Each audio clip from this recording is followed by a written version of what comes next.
God is present. We finally are going to read the book of Genesis. We're going to start our reading. But before that, I just want to bring here a few topics that are debated about the Torah, or the 5 books of Moses, or even the Pentateuch of Moses. The first one is the hypothesis of when those texts that are in the 5 books of Moses were written. And with that comes the questions of its authorship and even of the validity of its content. And after archaeological discoveries and all this scholars' discussion, they got to a consensus of the times and separated those times in 4 different strands. And these strands, they are separated with initials. So let's see here in our board what I mean with that. We have then the documentary hypothesis,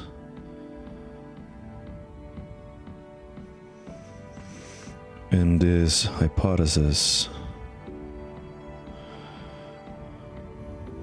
is discussing about the period and the time that this texts were written. We have the first one, the first period, which is identified with the letter J, then the second one with E, then D, and P. And J stands for Jehovah, or Yahweh. And it is dated approximately 850 before Christ.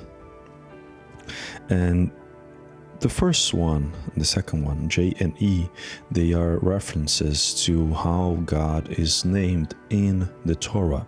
So how the Hebrews named God. The first being Jehovah, then we have Elohim. And this part of the writings, they are dated approximately in 750 before Christ.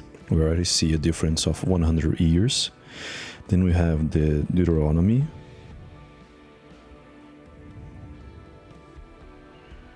And here it is dated approximately 620 before Christ, if I'm not mistaken. Then we're gonna have the priests, the time of the priests. That means a group of priests that put it together, all the writings that pertains to the Pentateuch of Moses.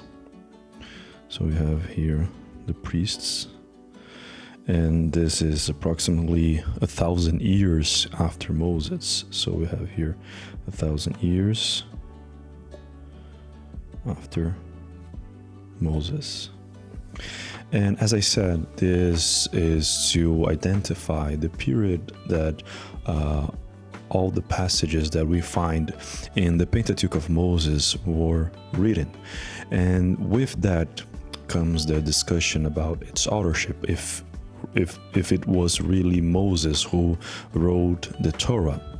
Well, the tradition tells us that it was Moses, but these findings, this material truth, this archaeological truth tells us otherwise. Well, I believe that as common people, we tend to connect ourselves more, to relate ourselves more when one name is behind everything, or an institution is behind everything.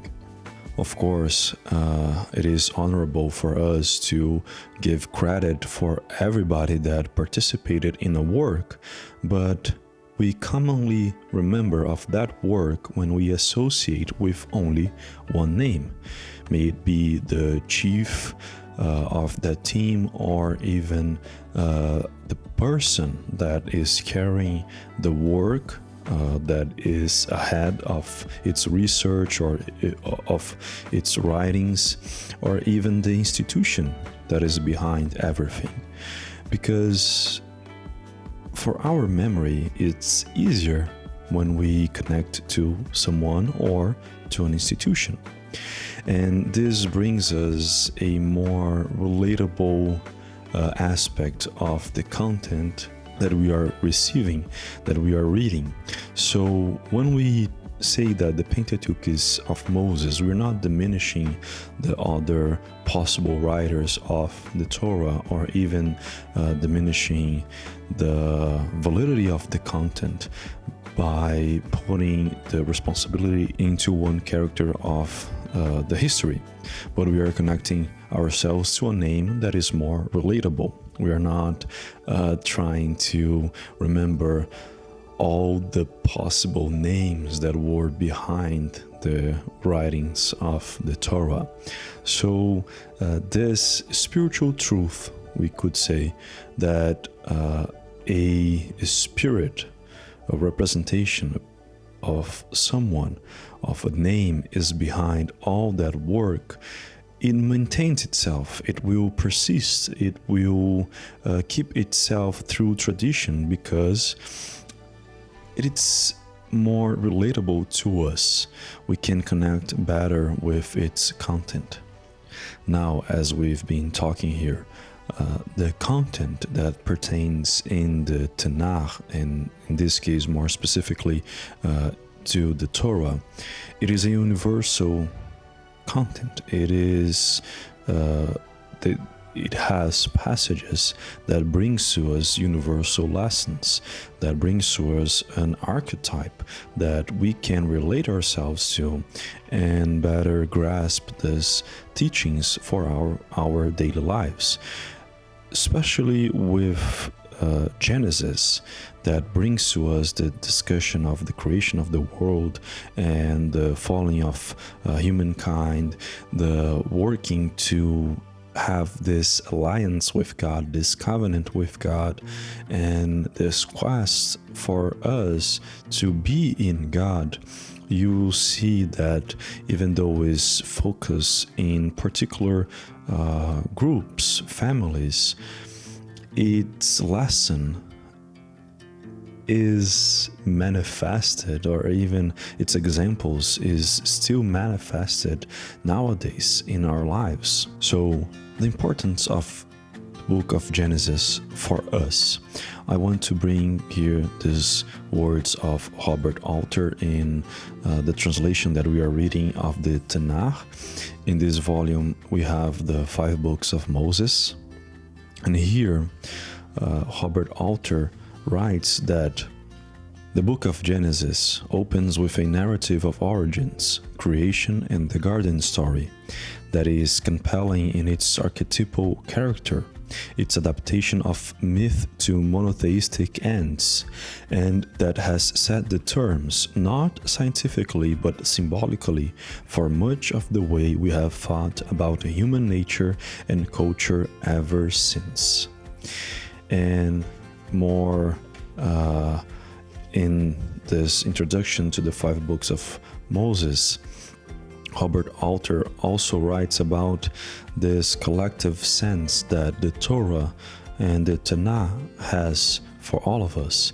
And we will see later on that the New Testament brings to us an individual sense of our quest to be in God, in the character, in the personhood of Jesus Christ.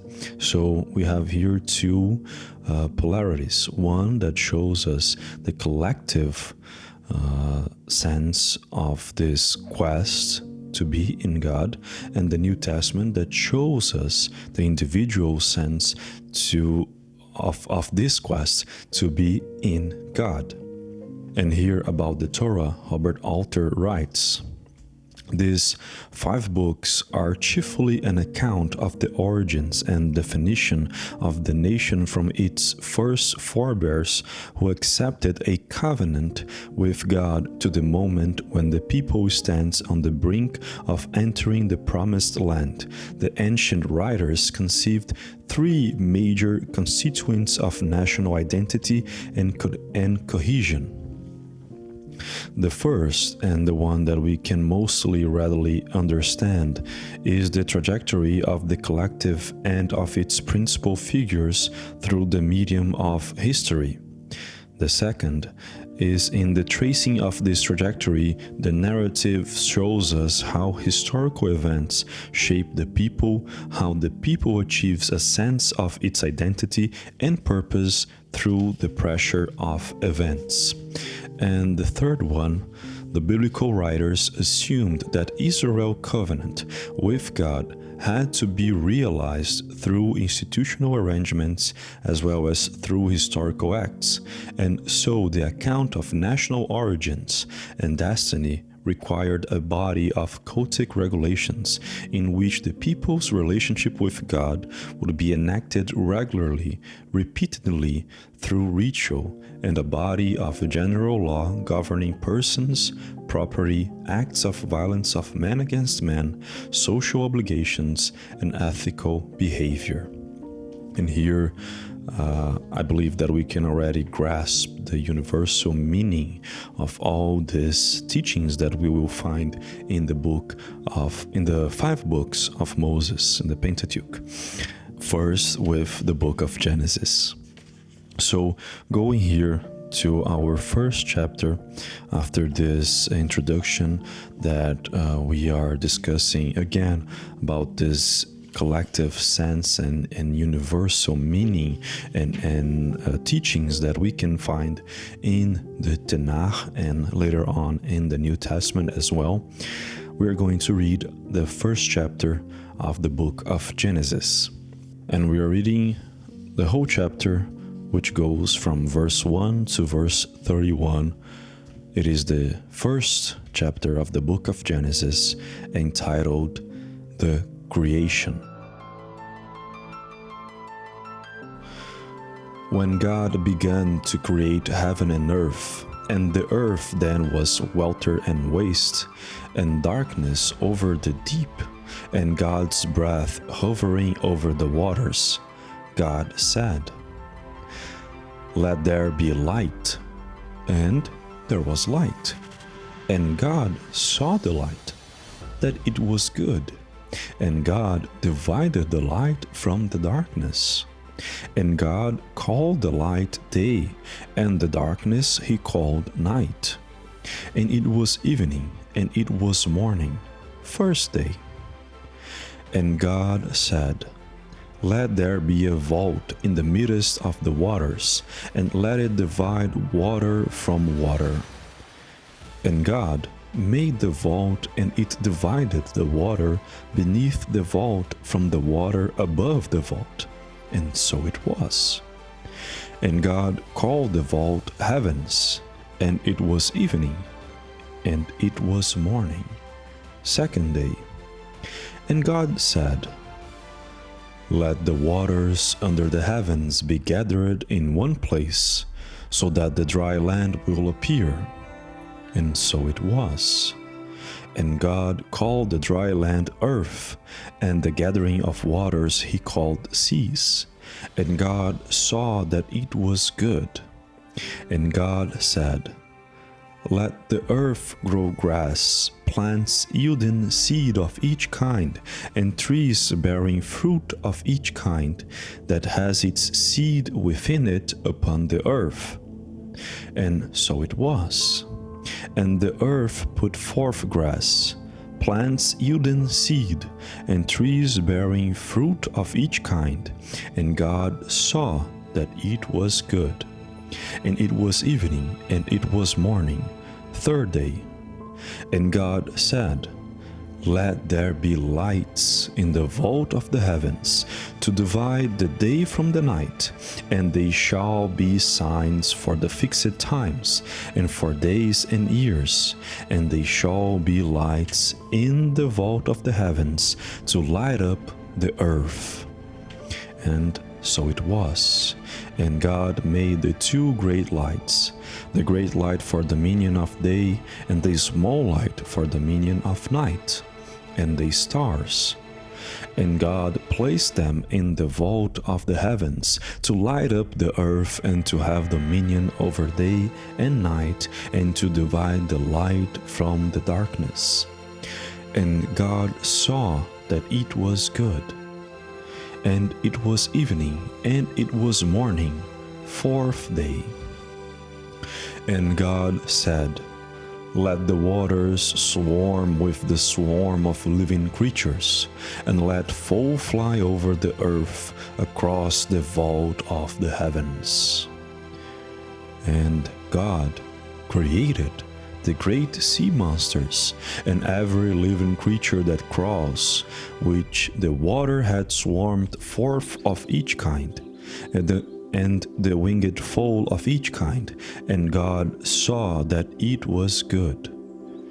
And God blessed them, saying, "Be fruitful and multiply and fill the water in the seas, and let the fowl multiply in the earth." And it was evening, and it was morning, fifth day. And God said, "Let the earth bring forth living creatures of each kind, cattle and crawling things and wild beasts of each kind." And so it was. And God made wild beasts of each kind, and cattle of every kind, and all crawling things on the ground of each kind. And God saw that it was good. And God said, "Let us make a human in our image, by our likeness, to hold sway over the fish of the sea and the fowl of the heavens and the cattle and the wild beasts and all the crawling things that crawl upon the earth." And God created the human in his image. In the image of God he created him. Male and female he created them. And God blessed them. And God said to them, "Be fruitful and multiply, and fill the earth and conquer it, and hold sway over the fish of the sea, and the fowl of the heavens, and every beast that crawls upon the earth." And God said, "Look, I have given you every seed-bearing plant on the face of all the earth, and every tree that has fruit-bearing seed. Yours they will be for food. And to all the beasts of the earth, and to all the fowl of the heavens, and to all that crawls on the earth, which has the breath of life within it, the green plants for food." And so it was. And God saw all that he had done, and look, it was very good. And it was evening, and it was morning, the sixth day.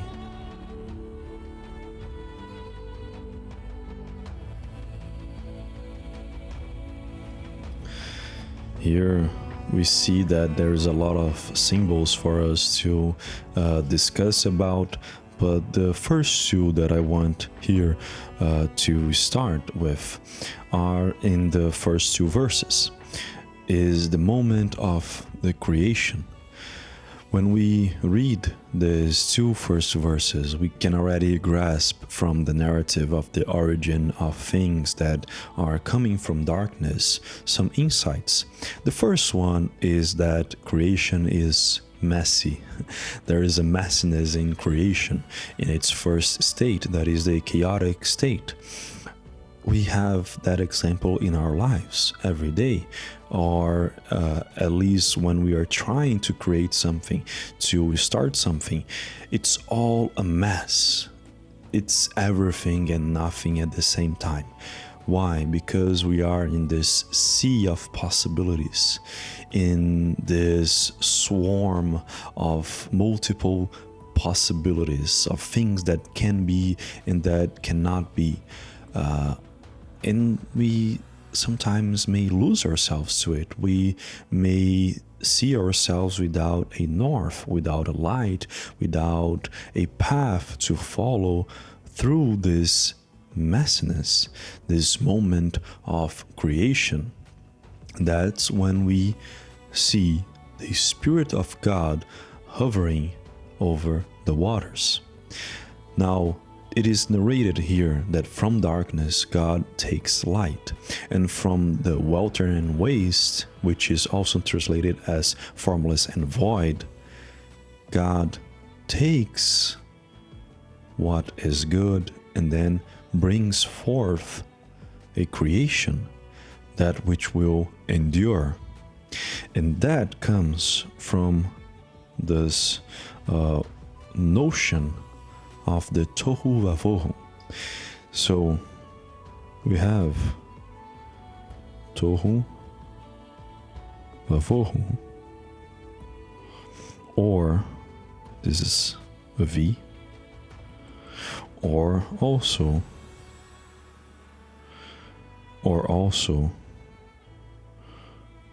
tohu vavohu. It depends on the translation, and the same goes to the English translation, because we will find, as we are seeing here in this version of Robert Alter, he is translating it to welter and waste, where in other translations we will see as formless and void.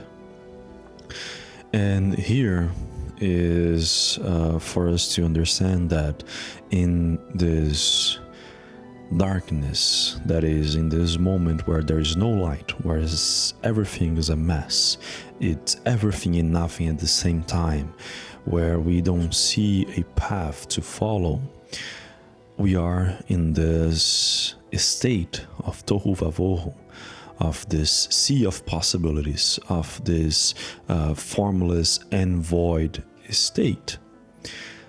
But when we are with God, when the Spirit of God, or God's breath, is hovering over the waters, that is, when we finally put ourselves in harmony with God's will, with God's Spirit, a light will come out from the darkness, and then we will have order. We will see a path throughout this immense state of formless and void, of welter and waste. And that's the moment, the harmonic moment, the harmonic state of our will with the will of God, finding a path and thus creating something that will endure, and something that in the eyes of God is good, something that will persist, that will multiply itself, that will keep itself throughout time, material time also, because it will be connected to this spiritual realm, our original place, this realm of God, where everything is possible, but also receiving form. And these two states, they are the state of God. God is this harmony between these two polarities, but also the two polarities.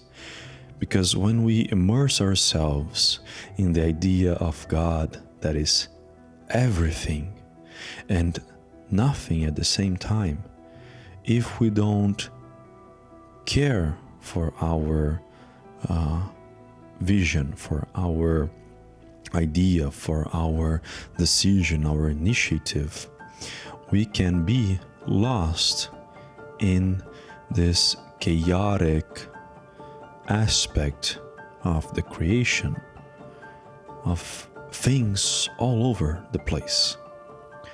But then, if we connect ourselves to the essence of everything, which is God again, we will see his other part, that is order. And with order and chaos, we will find a harmony. We will then see a path, a light. We will see something that is formed and that is taking form to be brought up into life, to be brought up into existence, or in our case, into our reality, our material reality. And this notion at least gives us the perspective that God is everything. We will delve more into it, even in the symbols that can represent God, that can represent this state in a more universalistic perspective. But I hope that this discussion have helped you to first grasp your own life and see that it is alright to live in a messy state for now, when we are having an initiative, when we are trying to create something, when we are trying to make something out of this chaos. Because this action, this will to give form to what is formless in our lives, when is connected to God's will, when find this harmony, will bring forth something that has form. We'll see a path throughout this messiness, and this path will bring us into a harmonic spiritual state to create what is good in the eyes of God. May the light of the Christ be the north of your life. Jesus lives in our hearts forever.